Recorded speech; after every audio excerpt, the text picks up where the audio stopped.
Son las 5 de la mañana, las 4 en Canarias. El Partido Popular amplía su recurso de amparo ante el Tribunal Constitucional por la tramitación de la reforma del Código Penal.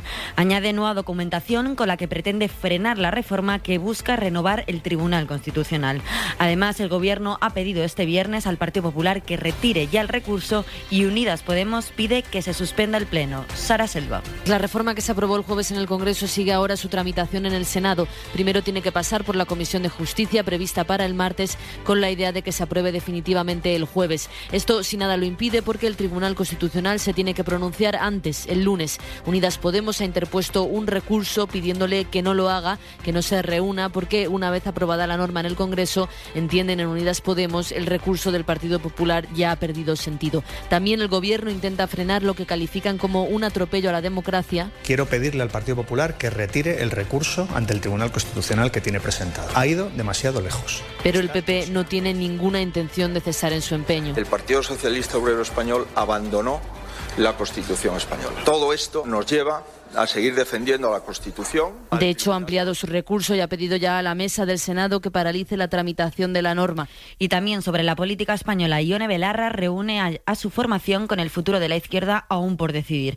Esta reunión se produce cuando todavía no se ha llegado a un acuerdo entre Unidas Podemos y la nueva iniciativa política de Yolanda Díaz sobre cómo concurrirán a las próximas elecciones. Por el momento, la formación morada tiene la vista puesta en las próximas municipales, a las que por ahora Sumar no pretende presentarse. Ana Fernández Vila.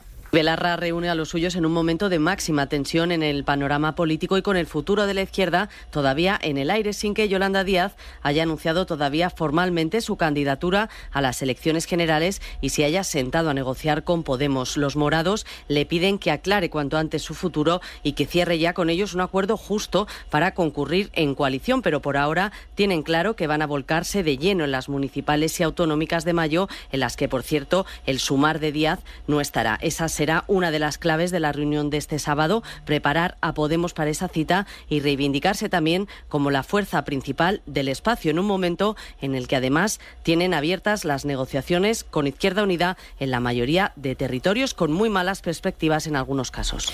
En Perú, el estado de excepción que ya rige en todo el país no ha frenado las protestas que ya han dejado al menos 20 muertos y la dimisión de 2 ministros del Gobierno por la violencia desproporcionada del Estado. Fran Rodríguez. Ya hay 20 muertos y más de un centenar de heridos entre los seguidores del expresidente Pedro Castillo que exigen un adelanto electoral.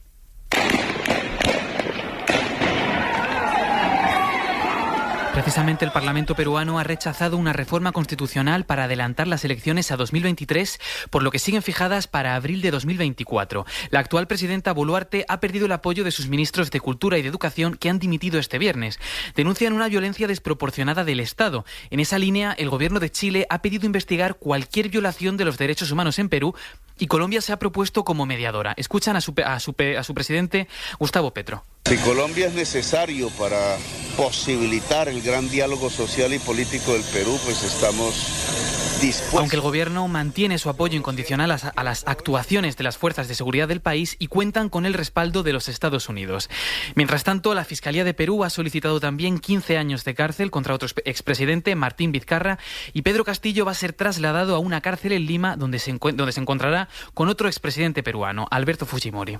Y en Portugal, el principal sindicato del país ha salido a las calles de Lisboa este viernes para reclamar una subida de los salarios y de las pensiones por encima de lo previsto en el acuerdo de rentas firmado en octubre. Un acuerdo al que sí se sumó el otro gran sindicato, UGT, y que prevé una subida del salario mínimo de casi un 8% para el próximo año. Lisboa, Lucas Font.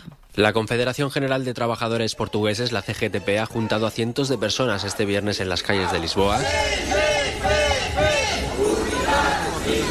para exigir un aumento de los salarios del 10% del próximo año, casi el doble de lo acordado por el Gobierno, la patronal y el segundo mayor sindicato del país, la Unión General de Trabajadores. Los manifestantes reclaman además una subida del salario mínimo de un 20% en 2023 hasta los 850 euros mensuales. Son 90 euros más que lo establecido por el Gobierno para el próximo año. Que una efectiva reducción salarial dos salarios y das pensiones. La secretaria general de la CGTP explica a la SER que los aumentos previstos para el próximo año suponen una reducción efectiva de los salarios y de las pensiones pensiones y que no garantizan una recuperación del poder de compra perdido este año. El sindicato prevé nuevas huelgas y movilizaciones a partir del próximo febrero para conseguir acuerdos que compensen la alta inflación.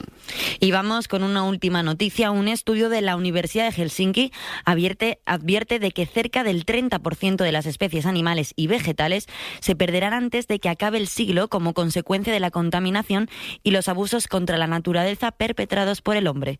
Informa Javier Gregory. 1 de cada 10 especies de animales y plantas de la Tierra desaparecerá en los próximos 30 años, como consecuencia del cambio climático y de la contaminación provocada por los seres humanos. Pero además, esta tasa de extinción, sin precedentes en la historia, incluso se multiplicará casi por 3 antes de que acabe este siglo, porque el 27% de las especies se perderán en este planeta. Esta es la dura advertencia de una nueva investigación realizada por científicos de la Universidad de Helsinki y que ha utilizado los más poderosos ordenadores para, por primera vez, analizar el llamado efecto cascada, es decir, cuando se pierde un animal herbívoro, también acaba muriéndose su depredador.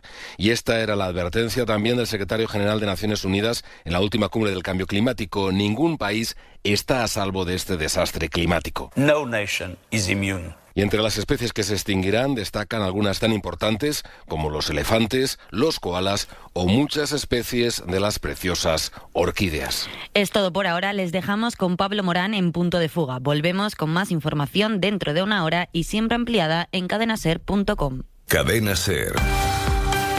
Servicios informativos.